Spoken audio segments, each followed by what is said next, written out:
Forbidden love in the African savanna. In the heart of the African savanna, where the golden sun rises above endless plains and the wind whispers ancient stories, there lived a young Maasai girl named Amina. Her eyes sparkled with the fire of youth, and her spirit was wild, untamed like the vast horizon that stretched before her. Amina belonged to a proud lineage of Maasai warriors, her father a respected chief who carried the weight of tradition on his shoulders. But it was not just her beauty that set her apart, it was her heart, a heart that beat not for the laws of the land, but for the man she loved. Keto was a Maasai warrior, strong, brave, and bound by the codes of honor and duty. He was the son of a revered elder, a man whose word was law in the northern Maasai lands. His life had been shaped by the harshest teachings of his people, a life of loyalty, courage, and sacrifice. Yet, despite his honor, Keto's heart had never known the kind of love that made the world stand still. Until the day he met Amina. Their first meeting was brief, a stolen glance by the river's edge, a moment that seemed to stretch into eternity. Amina was gathering water, her movements graceful, while Keto stood across the river, captivated by her presence. But they knew that the love that sparked between them could never be. They were from different clans, from opposing sides of a bitter tribal feud that stretched back generations. Though their families were enemies, their hearts saw no difference. They began to meet in secret, hidden from the watchful eyes of their people. In the quiet shade of ancient trees, they shared stories of their dreams, their hopes, and their hearts. Every stolen moment was a gift, a glimpse of a world where love wasn't governed by ancient grudges. But such a world was not meant for them.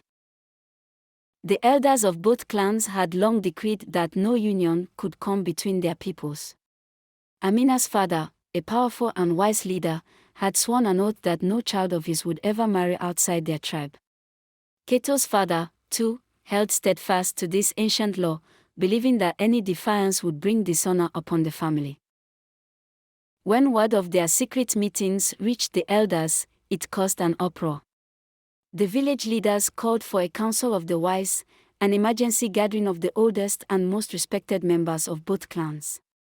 The fire that burned in the center of the village flickered in the wind as the elders, adorned in their ceremonial robes, exchanged heated words.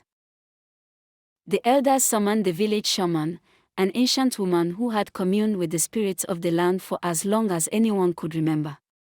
She was a woman of great power, revered by all. With a voice like wind through dry grass, the shaman spoke of curses and divine retribution. And so, the verdict was passed: Amina and Keto's love would be erased. Though they were torn by the weight of the world's cruelty, Amina and Keto knew what must be done. The love they shared, pure and innocent, was a gift, but one that could not withstand the forces of their people's rage. Their families, their tribes, and the spirits of their ancestors demanded they part ways.